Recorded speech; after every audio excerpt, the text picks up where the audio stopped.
The morning my son-in-law handed me a folder of senior living options, I was standing in my own kitchen, holding a spatula, making the same lemon pound cake I've made every Sunday for 31 years. I didn't say anything right away. I just set the spatula down on the counter, wiped my hands on my apron, and looked at him. "We thought you'd want to start thinking about your future," he said. His name is Chet. He's 43 years old and he sells insurance. He has very white teeth and the kind of handshake that makes you feel like he's sizing up your net worth. "My future," I said. "You know, before things get complicated." Things. I turned back to my cake and didn't answer him.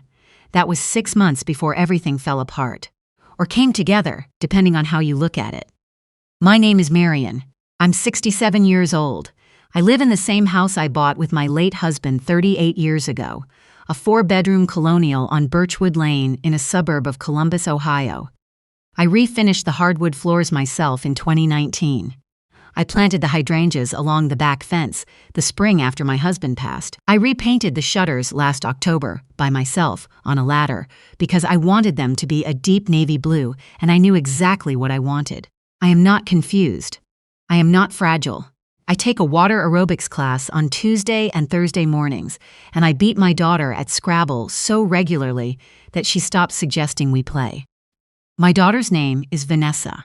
She's 40 years old, and she is smart and driven, and for the past 2 years, increasingly resentful of the fact that I am still here, still fine, and still the one whose name is on the deed. I didn't understand that for a long time. I kept thinking we were just going through a rough patch. Every family has them. You say the wrong thing at Christmas, someone gets their feelings hurt over a birthday forgotten. You don't call often enough, and suddenly there's a chill that lasts through February. But this was different, and I kept not letting myself see it. Vanessa and Chet had been having money problems. I found that out later, but looking back, the signs were there. The lease on Chet's SUV didn't get renewed. Their annual beach trip to the Outer Banks disappeared quietly from the family calendar. When I offered to take the grandkids to Disney for spring break, something I'd done every other year since my oldest grandchild was 4, Vanessa brushed it off in a way that felt strange. "We're doing something different this year," she said, and changed the subject. What I didn't know was that Chet had taken out a business loan 18 months earlier to buy into a franchise, a smoothie shop in a strip mall on the east side. The franchise struggled. Then it failed, and when it failed, it took a significant piece of their savings with it.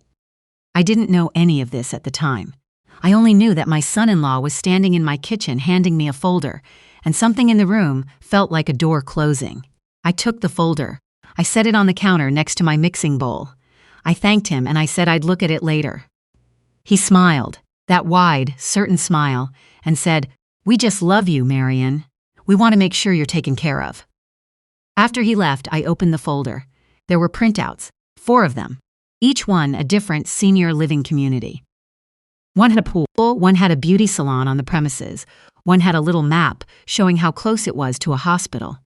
I stood there for a long time reading them. Then I closed the folder, put it in the recycling bin, and went back to my cake. I thought that was the end of it. It wasn't. 2 weeks later, Vanessa called and asked if she could stop by. "Just the 2 of us," she said. Lunch. She'd bring sandwiches.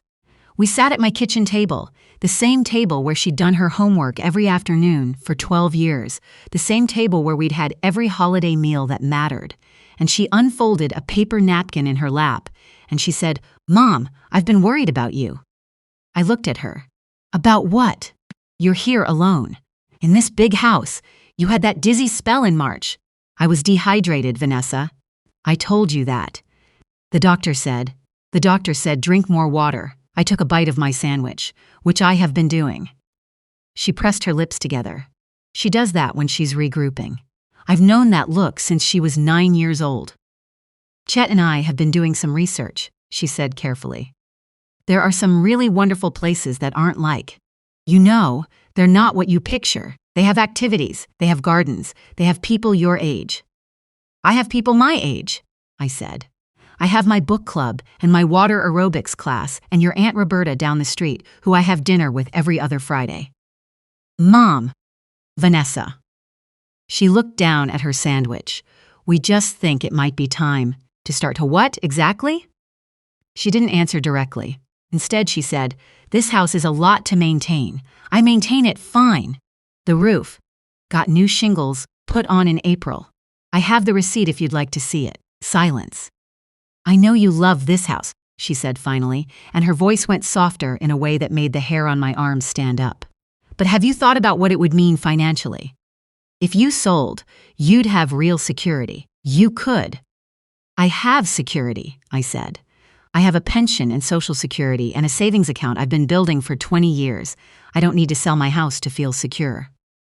She left an hour later. We hugged on the porch. She told me she loved me. I told her I loved her too. But as I watched her car pull out of the driveway, I thought about the way she'd said financially.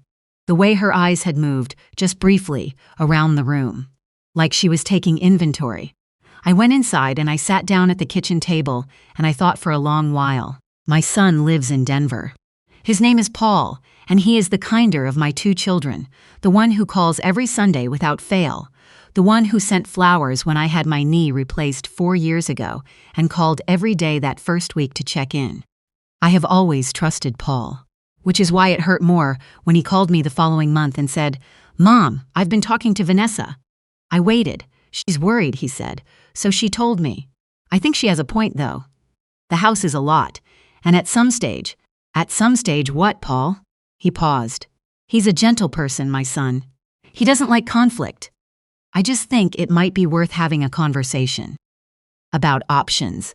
"I see," I said. "Nobody's saying you have to do anything. We just want to start the conversation." I thought about saying something then. I thought about telling him exactly what I was thinking. That the conversation had already started without me, that I'd been handed a folder, that his sister had sat at my kitchen table and talked about my home like it was an asset to be liquidated. But I didn't, I said. "I hear you, Paul," and we talked about his kids for a while and then we hung up. That night I called my attorney. Her name is Kay Linden. I've worked with her for 15 years. She handled my husband's estate, she updated my will when I retired, and she is sharp as a tack and not impressed by anyone. "Tell me everything," she said. I told her everything. She listened without interrupting, which is one of the things I've always appreciated about her. When I finished, she was quiet for a moment. Then she said, "Marion, how much do you know about your son-in-law's financial situation?" I told her what I knew, which wasn't much. "Let me make a few calls," she said. What Kay found out over the next 3 weeks changed the shape of everything. Chet's smoothie franchise had failed. But the loan he'd taken out to buy in, a $140,000 SBA loan, personally guaranteed, hadn't gone away with it. He was behind on payments. His credit had taken a significant hit, and the bank was beginning collection proceedings. He and Vanessa needed money. Real money. Fast. And the only person in their immediate orbit who had real money and real assets was me. Kay also found something else, something I had to sit with for a full day before I could think about it clearly. 3 years earlier, when Chet had set up the franchise, he had needed a second address for some of the business paperwork. My address, 44 Birchwood Lane, had been listed as the business's secondary location on 2 filing documents. I'd never been told. I'd never been asked. My address had been used without my knowledge, which didn't affect the deed itself, but it told me something about how Chet operated, about how comfortable he was using things that weren't his. "Is there anything he could do?" I asked Kay. "To the house. To the property." "Not without your signature," she said firmly. "The deed is in your name alone. Any refinancing, any home equity line of credit, any lien, it all requires your authorization. You haven't signed anything recently, have you?" "Absolutely not." "Then you're protected." "But Marion," she paused, "if someone wanted to pressure you into signing something, what would be the most effective way to do it?" I didn't answer because I already knew. Make you feel like you can't manage on your own. Make you feel like you're a burden. Make you feel like the kindest thing you can do for everyone, for your children, for your grandchildren, is to simplify things. Downsize. Let go. Make you feel like the problem. I want to be honest about something. There were nights, maybe 4 or 5 of them, spread across those weeks, when I sat in my living room after dark and I felt something close to doubt. Not about myself exactly, more about what I was holding on to. The house was big. I was alone in it. My husband had been gone for 6 years, and sometimes I still reached for him in that way that grief does, the reflex that hasn't caught up to the reality.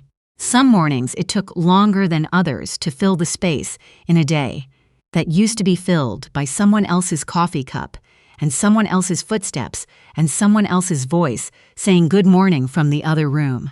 I understood why someone looking at my life from the outside might see a woman rattling around a large house and conclude that something needed to change.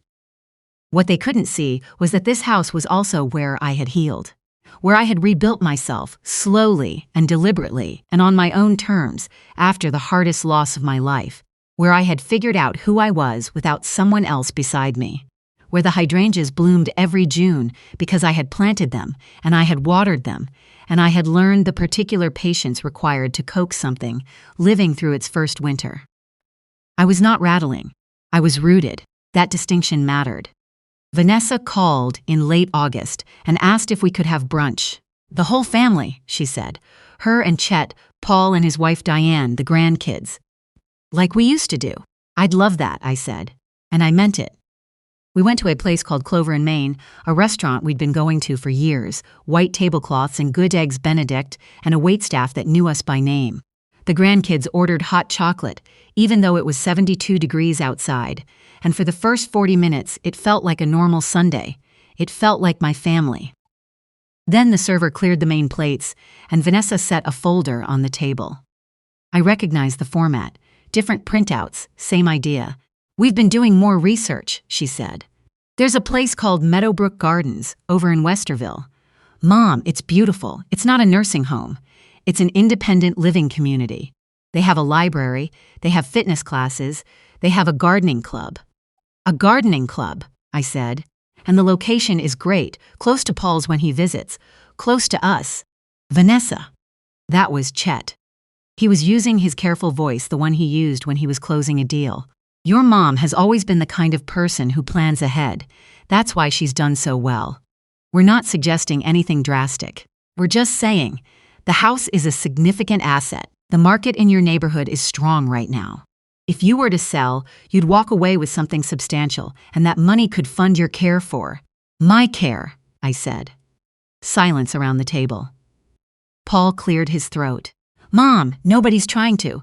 I know, I said. I kept my voice very even. I know nobody's trying to do anything. We're just having a conversation. I picked up my coffee cup. I took a sip. I set it back down carefully. Then I reached into my bag. I had brought one thing with me. An envelope, letter-sized, from Kay's office. Inside was a document I had asked her to prepare. A formal letter summarizing the current legal and financial status of my property at 44 Birchwood Lane, along with a note about the unauthorized use of my address in Chet's business filings, and a brief paragraph about what would be required under Ohio law to transfer or encumber the property in any way. I set the envelope on the table next to Vanessa's folder. I went to see Kay, I said, after the last conversation we had. I wanted to make sure I understood my situation clearly. Chet's expression shifted slightly, just slightly, but I saw it. Marion, let me finish. I didn't raise my voice. I never needed to. I also did some research of my own, about the loan, about the franchise, about how the business filings list my home address as a secondary location, which I was never told about and never agreed to. The table was very quiet. Vanessa looked at Chet. Chet looked at the envelope. I'm not angry, I said. I want to be clear about that. I'm not saying this to punish anyone or to be difficult or to pretend I don't understand the position you're in. I do understand it. Chet, I know the loan situation is serious. I know things have been hard. He opened his mouth. But I need you both to hear me very clearly. I folded my hands on the table. This house is not going to be sold to solve a problem that isn't mine. I will not be moved somewhere smaller and called it a plan. My home is my home, and I am perfectly capable of deciding what happens to it and when. Paul said quietly, Mom, we're just, Paul. I looked at my son. my steady, gentle, good-hearted son who had let himself be pulled along by something without quite realizing where it was going. I love you, but you called me last month and told me to start thinking about options, and I need you to understand that was not a conversation I needed to have. I have been thinking about my options for 67 years. I am very good at it. He had the grace to look down at the table. I want to tell you about the second thing I'd brought with me, the thing in my purse that I hadn't taken out yet. 6 weeks earlier, after my conversation with Kay, I had started thinking, not just defensively, not just about how to protect what I had, but about what I actually wanted to do next, about what the next chapter of my life should look like, on my own terms. My house at 44 Birchwood Lane had 4 bedrooms and a finished basement and a detached garage and a yard with hydrangeas along the back fence. It was more space than I needed, honestly. I'd known that for a while, though I'd never let anyone else say it. I'd been thinking about the idea of something different, something that suited where I was right now, not where I'd been 38 years ago when we bought a family house, because we were a family in the particular way that requires 4 bedrooms. But I wanted to make that decision myself, in my own time, for my own reasons, so I had called a realtor. My realtor, a woman named Sandra Price, who sold me my very first house back in 1989 and who still works the Columbus market with an energy that puts people half her age to shame. And Sandra had found me something, a 2-bedroom condo in a newer building downtown, 4th floor, corner unit, with a balcony that faced west and a building that had a rooftop garden and a gym and a lobby with a concierge. Walking distance to 3 restaurants I'd been wanting to try for years. I had made an offer the previous Tuesday. The offer had been accepted the following Thursday. I reached into my purse and I took out the second envelope. This one had a small sticker on the front, the kind that comes with a sold sign. I set it on the table. Vanessa, that. What is that? That, I said, is the address of a condo I bought this week. 2 bedrooms, 4th floor, downtown. I close in 30 days. The table was completely still. I decided to downsize, I said, on my own timeline, for my own reasons. The house will go on the market next month. I've already spoken with Sandra Price about it. I looked at Chet. Whatever it sells for is going directly into my retirement accounts and my grandchildren's college funds. I've updated my will to reflect that, while I was at Kay's office. Nobody said anything for a long moment. Vanessa said, "Mom, I'm not done." I kept my voice steady. I want to be very clear about what I am doing and what I am not doing. I am not doing this because I was talked into it. I am not doing this because I feel like a burden, or because I think I can't manage. I am doing this because I spent some time thinking about what I actually want, which nobody thought to ask me. And this is what I want: a clean start, a smaller space that's mine. A balcony where I can grow tomatoes in pots. My granddaughter, who is 7 years old and had been eating her hot chocolate with a spoon through this entire conversation, looked up at me and said, "You can grow tomatoes on a balcony?" "You can," I told her. "I'll show you when you come to visit." We didn't resolve everything that day. Some things take longer than a Sunday brunch to work through, and I've lived long enough to know that. Vanessa and I talked the following week, just the 2 of us, for a long time. She cried. I didn't, but I held her hand across the kitchen table and I told her the truth, that I understood they were scared, that I understood the money situation was frightening, and that none of that changed what I'd had to say at brunch, that she needed to be honest with me, that using me as a solution without telling me the problem was not the way our family was going to operate. She said, "I thought if I told you how bad it was, you'd just hand us the money." "Maybe I would have," I said. "But that would have been my choice to make." She nodded. She knew I was right. I think she'd known it for a while. Chet and I have a longer road ahead. The unauthorized use of my address in his business filings is something Kay is still working through with his attorney. I have not yelled about it. I am not a person who yells. But I made clear through Kay that it was not acceptable and could not happen again, and that if anything similar came to light in the future, the family warmth he currently enjoys access to would be reconsidered. Paul called me the next Sunday, same as always. He apologized. Not effusively. Paul isn't that way, but sincerely and in the specific way that told me he'd actually thought about it rather than just calling to smooth things over. I appreciated that. I told him so. We talked for an hour and a half about nothing particularly important, which is sometimes the best kind of talking. I moved into the condo in October. The movers came on a Thursday. I had packed the important things myself: the photographs, the cedar box where I keep my husband's letters, the set of mixing bowls that have been in every kitchen I've ever had, my neighbor from Birchwood Lane, a woman named Agnes, who has been bringing me soup every time I've been sick for 22 years, stood at the end of the driveway and held a casserole dish and cried a little. I told her the new owners had 2 young kids and she'd have plenty of reasons to make soup. The condo is smaller than the house. Quieter. The hydrangeas didn't come with me, obviously. I left them for whoever comes next, because they belong to that backyard, I think. But I have a long planter on the balcony now, facing west, full of late-season herbs and 3 stubborn tomato plants that are giving me exactly 2 tomatoes per week, and I am deeply proud of both of them. I can see the whole city from up here in a way I never could from Birchwood Lane. At night, the lights come on across the skyline, and it looks nothing like my old neighborhood, and everything like somewhere I chose to be. I don't miss being managed. I don't miss the conversations with tilted heads and careful voices. I don't miss the feeling of being assessed. I miss my husband. I will always miss my husband. But that is a different kind of missing, the kind that belongs to love, not to loss of self. I've learned to carry it without letting it define the shape of everything else. My granddaughter came to visit last weekend. We stood on the balcony together, and I let her water the tomato plants, which she did with enormous seriousness and a great deal of water. Then we sat on the balcony floor with our feet propped up on the railing and ate crackers and looked at the city. She said, "Grandma, is this your house now?" "It is," I told her. She thought about that for a moment. Then she nodded, like it made perfect sense, and reached for another cracker. It made perfect sense to me, too. I had planned this. I had protected it. I had walked into that brunch with my coffee and my envelope and my absolutely clear sense of my own life, and I had laid it all out on a white tablecloth in a restaurant where the waitstaff knew my name. Nobody put me anywhere. I chose where I went. I chose it myself.